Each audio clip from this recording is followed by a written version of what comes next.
Morning and welcome back again to my channel Aurangabad Ranaghar. तो आज है थर्सडे और आज एकादशी भी है, तो काफ़ी लंबा गैप आ चुका था मेरे वीडियोस बनाने में। लगभग 2 वीक से मैं ढंग के वीडियोस नहीं बना पा रहा था, तो इसके लिए बहुत बहुत मैं क्षमा चाहता हूँ। और आज मैंने सोचा चलो आज व्रत भी है और व्रत स्पेशल कुछ बनाते हैं, कुछ सिंपल सा जो फटाफट भी बन जाए और मेरे जो पेट में चूहे कूद रहे हैं उसको भी मैं शांत कर पाऊँ।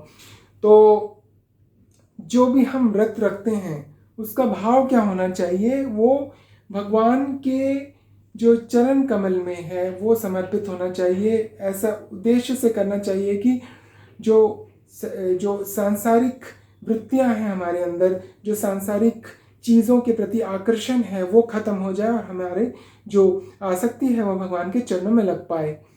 तो नॉर्मल जो आध्यात्मिक नहीं है या जो इस पद पर नहीं है वो इस बात को नहीं समझ पाएंगे, क्योंकि उनके हिसाब से भगवान को प्राप्त करने के लिए या भगवान की चीज़ें प्राप्त करने के लिए ज़्यादा इम्पोर्टेंस रहता है उनके लाइफ में।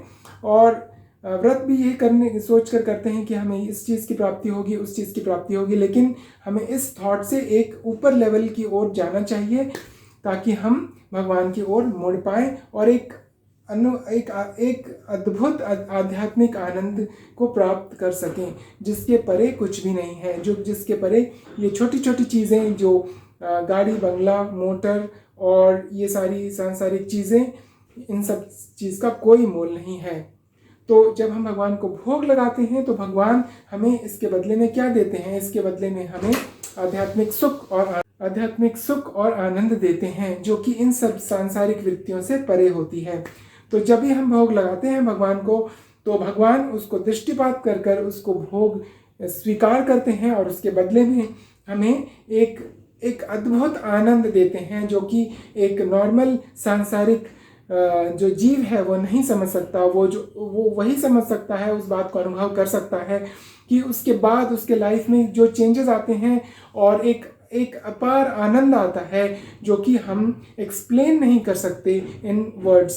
बाकी सारे संसारिक लोग जो हमेशा भगवान से मांगते रहते हैं वो कभी कभी खुश नहीं हो सकते।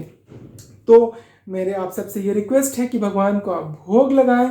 भगवान से कोई ऐसी चीज़ की प्रार्थना ना करें कि हमें ये चाहिए, हमें वो चाहिए। हमारे सांसारिक चीज़ों से भर देने की आकांक्षा को ख़त्म कर देना चाहिए। तो आज चलिए, भारी भारी बातें हो चुकी है, अब मैं शुरुआत करता हूँ अपने मखाने की खीर से। मखाने की खीर बनाने जा रहा हूँ, मैंने बताना तो भूल ही गया बनाने क्या जा रहा हूँ। तो आप भी बनाएं, खाएं, भगवान को भोग लगाएं और अपनी चेतना को शुद्ध बनाएं। हरे कृष्णा, हरि बोल, गौरंगा। तो मखाने की खीर बनाने की रेसिपी बहुत ही सिंपल है, आप लोग भी बनाते होंगे। और आज एक्चुअली एकादशी की व्रत थी, तो मैंने सोचा कि चलो यही ट्राई करते हैं और काफ़ी समय हो गया था बनाए हुए। तो ये मखाना मैंने ले लिया, अच्छी क्वालिटी की मखाने ले चुका हूँ। इसके साथ ये लगभग 250 ग्राम्स लेंगे हम। और दूध 1 लीटर, व्रत में गाय का दूध यूज़ होता है तो गाय का दूध 1 लीटर लिया मैंने। और यहाँ पर 250 ग्राम्स शुगर है, ये भी आप 250 ग्राम्स ले लें। और इसके साथ थोड़ी सी इलायची, थोड़ा सा बादाम, पिस्ता, तेज पत्ता और थोड़ा सा केसर। तो बस वेरी सिंपल। अब मैं शुरुआत करता हूँ। पहले हम मखाना को थोड़ी सी घी में फ्राई करेंगे। और ये देखिए, तो ये घी भी घर में बनाया हुआ है मेरा। थोड़ा सा घी लेंगे, लगभग 1 टीस्पून।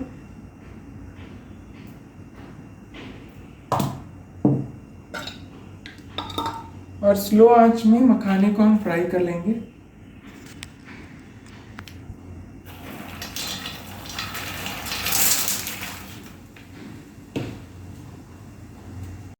यहाँ पर मखाने को फ्राई करने के लिए मैंने चढ़ा दिया है और लगभग 1 टीस्पून ही घी लेंगे, ज़्यादा लेने से इसमें उसका टेक्सचर ख़राब हो जाएगा। और ये वैसे भी भून कर खा सकते हैं आप व्रत में। तो मैं कुकिंग तो सभी करते हैं, लाइक कुकिंग तो ये बहुत ही सिंपल डिश है, लेकिन मेरा जो मेन पर्पस है आप सबको कुकिंग के माध्यम से कुछ स्पिरिचुअल नॉलेज देने का, क्योंकि मैं भगवान की भक्ति से जुड़ा हुआ हूँ, तो आप सभी को भी इस पथ पर अग्रसर करने के लिए कुछ कुछ टिप्स देने की कोशिश करता हूँ मैं। तो यहाँ पर भगवान के नाम की महिमा मैं आपके साथ शेयर करना चाहता हूँ कि और नॉर्मल लोग इनको सुनना भी पसंद नहीं करेंगे, क्योंकि इतनी सांसारिक माया लोगों में चढ़ चुकी है कि वो इन सब चीज़ों को सुनना ही पसंद नहीं करते। वो सोचेंगे कि क्या बकवास कर रहा है ये बंदा, ये तो बिल्कुल मेरे इंटरेस्ट से भी परे है और कुछ समझ में नहीं आ रहा है। बट मैं आपको सही बात बताऊं कि भगवान के नाम की महिमा इतनी बड़ी है, और बड़े बड़े जितने नामी हुए हैं, जो आध्यात्मिक लोग हुए हैं, जिन्होंने नाम के माध्यम से ही भगवान को प्राप्त कर लिया है। तो इसी सीरीज में अजामिल करके एक ब्राह्मण हुआ करता था, बहुत ही यूज्ड टू बी वेरी, पहले तो वो बहुत ही अच्छा था, धार्मिक था और सारी चीज़ें अच्छे तरीके से अपनी लाइफ में किया करता था। लेकिन अचानक उसकी वृत्ति तब खराब हुई जब उसने एक वेश्या को अपने पास देखा, कुछ ऐसी एक्टिविटीज़ करते हुए देखा। उसके बाद उसकी टोटल वृत्ति है वो चेंज हो गई, और उसके बाद वो उस वेश्या के प्रति आकर्षित हो गया और भगवान की भांति उसको मतलब पूजने लगा, और हर चीज़ उसका वही फोकस रहता था उस वेश्या पे। और उसका जो लास्ट में जो पुत्र हुआ, और इस वेश्या के संपर्क में आते ही उसने तमाम जितने जो नॉन डिवोशनल जो चीज़ें हैं वो सारी चीज़ें करनी शुरू कर दी, और क्राइम रिलेटेड, क्योंकि उसने इतने सारे बच्चे पैदा कर लिए थे कि उनका भरण पोषण करने के लिए उसके पास और कोई साधन नहीं था। तो वो जो है वो काफ़ी सारी ऐसी एक्टिविटीज़ करता था जो कि इलीगल था। अब जब उसका मरने का समय आया, तो क्योंकि उसके ज़ुबान पे भगवान का नाम तो था ही नहीं, लेकिन उसने बाय डिफ़ॉल्ट अपने जो पुत्र का नाम था उसका नाम नारायण रख दिया था। तो जब उसकी मृत्यु शैया पे जब वो लेटा हुआ था, तो उसने 2-3 बार नारायण नारायण करके पुकारा। अब नारायण का नाम तो भगवान का नाम होता है, तो आप सोचिए कितनी बड़ी महिमा है इसकी, कि जब उसे यमदूत के लोग लेने के लिए आए धरती पर, तो जो भगवान के पार्षद हैं उन्होंने उसको वापस रख लिया। मतलब उन्होंने मना कर दिया कि नहीं, आप इसे नहीं ले जा सकते, क्योंकि इसने भगवान का नाम लिया है, भगवान ने उन्हें स्पेशली भेजा है। और इतनी बड़ी महिमा थी कि जो भगवान के पार्षदों के सामने वो यमदूतों को पीछे हटना पड़ा, और यमराज का जो डिसीजन होता है वो फाइनल होता है। किसी भी व्यक्ति को जो है एक बार मृत्यु आ जाए तो वो जो यमराज के इंस्ट्रक्शन से ही आता है, और वो रिवर्स नहीं हो पाता। लेकिन यहाँ पे अगर आप भगवान का नाम लेते हैं तो आपको कई सारी चीज़ें ऑटोमेटिकली आपकी हो जाएंगी। यही मेरा जो है, और कलयुग में सिर्फ भगवान का नाम ही आपको लेना है, और कुछ कोई कर्म कांड नहीं करना है, किसी देवी देवता के पीछे नहीं भागना है। तो आप वो तो उसने तो एक बार भगवान का नाम लिया था, अगर आप 16 माला कर लेते हैं तो सोचिए आपकी क्या कंडीशन होगी, भगवान आपको कहाँ बैठाएंगे। तो आप भगवान का नाम लें, भगवान का स्मरण करें और हरे कृष्णा बोलें। मखाना अच्छी तरह से फ्राई हो चुका है। मैंने लेक्चर देते देते ना मैं भूल गया था कि हो चुका है। ये ऐसे तोड़ने से क्रिस्पी क्रिस्पी सा होना चाहिए, तब इसका टेक्सचर अच्छा आएगा। और एक दूध देख लेते हैं। ये देखिए सारा हो चुका है। अब इसमें मैं जो बॉईल किया हुआ मिल्क है वो इसमें मिला रहा हूँ, डायरेक्ट ही मिला रहा हूँ आपको।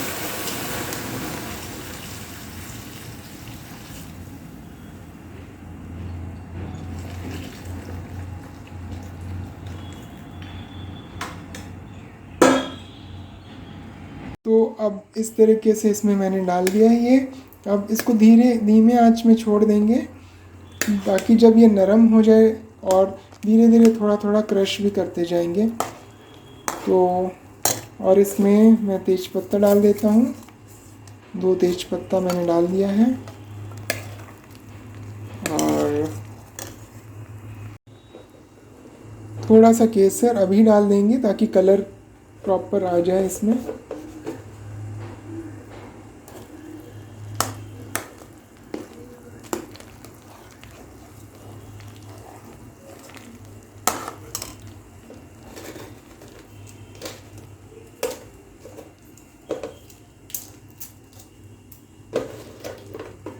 इसमें से थोड़ा सा पिस्ता पहले डाल देंगे और थोड़ा सा पिस्ता बाद में डालेंगे। और ये थोड़े से क्रश किए हुए आलमंड्स हैं और चीनी लास्ट में डालेंगे। ये अभी होने दीजिए, नरम हो जाएगा ना तो उसके बाद हम आगे का प्रोसेस करेंगे। और जैसे जैसे नरम होता जाए इसको ना थोड़ा थोड़ा क्रश करते जाएंगे ताकि इसको ना गाढ़ापन बढ़ जाए। ये जो इसको हम ऐसे ऐसे इसी की मदद से थोड़ा सा गाढ़ा कर देंगे। क्रश करेंगे तो ऑटोमेटिकली वो मर्ज हो जाएगा और वो गाढ़ापन आ जाएगा। बीच बीच में करेंगे ये वाला। अब ये देखिए इसमें कंसिस्टेंसी थोड़ा सा गाढ़ा हो गया है क्योंकि मैं ग्रेजुअली क्रश करके रखा हुआ था मैंने इसको। तो और फाइनली इसकी कंसिस्टेंसी थिक हो चुकी है। देखिए सुंदर लग रहा है, बिल्कुल रसमलाई का वाला टेक्सचर आ रहा है। और इसमें मैं अब चीनी डालूँगा। हमेशा खीर में चीनी बाद में डाला जाता है ताकि वो पतला ना हो जाए, नहीं तो उसकी चाशनी बन जाती है। और इसमें थोड़ा सा इलायची बाकी बचा इलायची और बाकी पिस्ता और ये सारा मैंने इसमें मिला दिया है।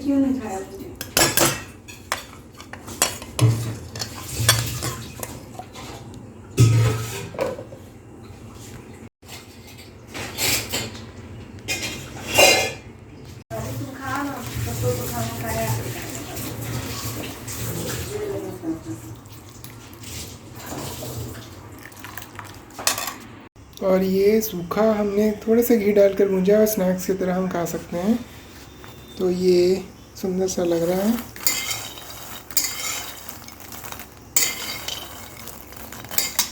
अगर आपको मखाने की खीर की रेसिपी, व्रत रेसिपीज पसंद आई है तो प्लीज़ मेरे चैनल को सब्सक्राइब करें, कमेंट्स करें और लाइक करना ना भूलें। और सब्सक्रिप्शन काफ़ी सारे बढ़ गए हैं, व्यूज़ भी बढ़े हैं, लेकिन कमेंट्स नहीं आ रहे हैं। प्लीज़ कमेंट्स करें और मुझे एनकरेज करें कि मैं अच्छे अच्छे वीडियोज़ बनाऊँ और आपके साथ आध्यात्मिक आनंद और सुख की अनुभूति को शेयर कर पाऊँ।